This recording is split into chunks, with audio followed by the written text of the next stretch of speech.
When you were first approached about this project, what did you think about voicing Groot, a character with only a 3-word vocabulary?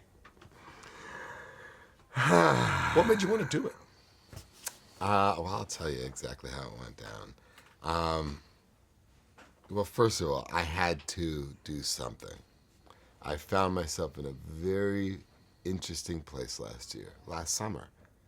I had gone to Comic-Con, and I was there for Riddick, and someone in the audience at Hall H said, it was the last question. I was just about to leave the stage, and I felt guilty that there was a guy standing in an Iron Man costume, standing by the mic, wanting to ask a question, and I felt like being a good guy. And I said, yeah, can we just let him, who's been standing there for 15 minutes, ask his one question? And in front of the whole Hall H, he says, this isn't about Riddick. What do you envision your role or relationship with Marvel will be?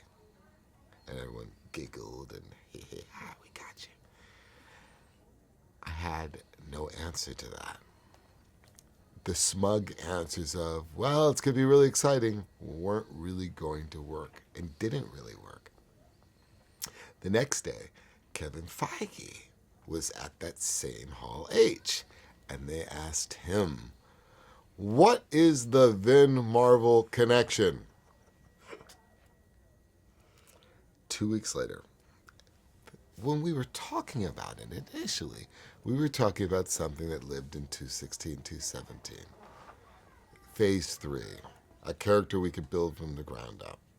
Something we could develop together, which is my sweet spot, which is what everyone knows I like to do.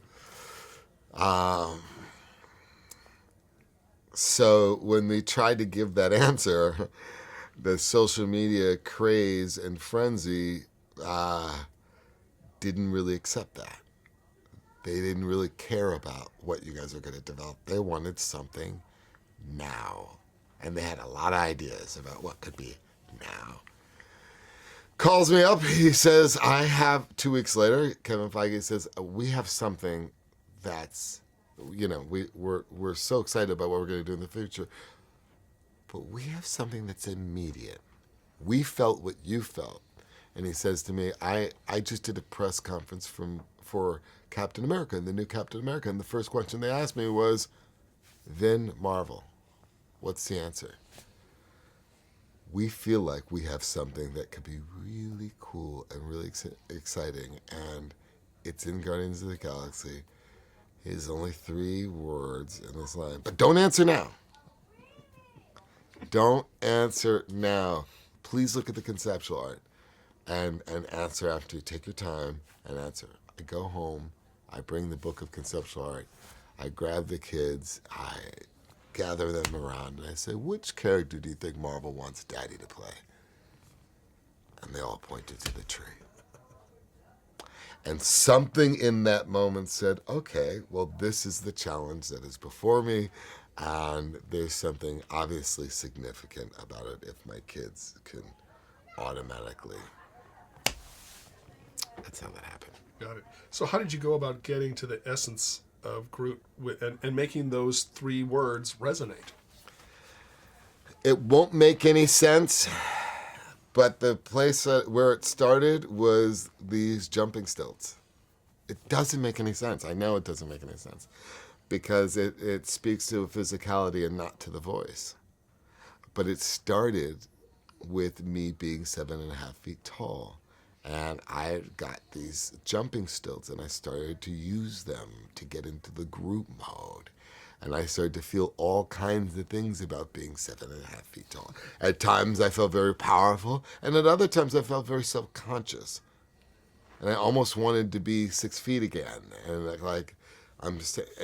that all started to play into the demeanor. I was really, really, really, really, really, really lucky that the role that they had thought of was in a movie being directed by James Gunn, because James Gunn is the key here. When I talked to him, and I did, obviously after my kids gave me the heads up, I said, yeah, we're going to go. Oh my God, I can't believe you're doing this. This is great.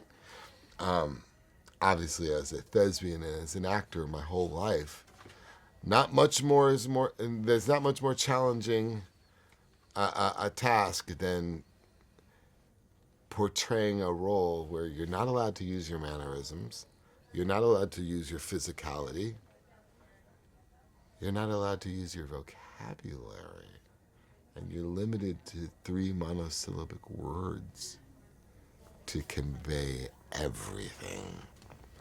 And as an artist that likes to be challenged, I loved that.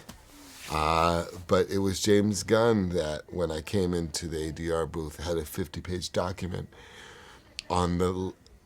It didn't make sense either. 50 pages for 3 words? I could tattoo the words on it. I mean, you don't have to meet... What do you need? And the reason why 50 pages is because on each page it would have, 5 to 10 cues of I am Groot. And on the right-hand side was a sentence or a paragraph that would be the line if he could say anything. And then the game and the fun and the challenge was taking that paragraph, distilling it down to the 3 words, and trying to infuse that line with as much of the emotion and the intent that the full line would have given. And that's how we did it. Hey, what's up? Valerie here. Hold on. Look up in the sky. It's a bird. It's a plane. No, it's just Henry Cavill. And did you know that for the role of Superman in the movie Man of Steel, Cavill was on a diet of 5,000 calories while bulking, dropped down to 3,500 to get into suit shape, and then further dropped down to 2,500 for his shirtless scenes. Wow, now that's what I call a committed actor. For all the latest trailers, keep it tuned to our channel, and I'll see you next time.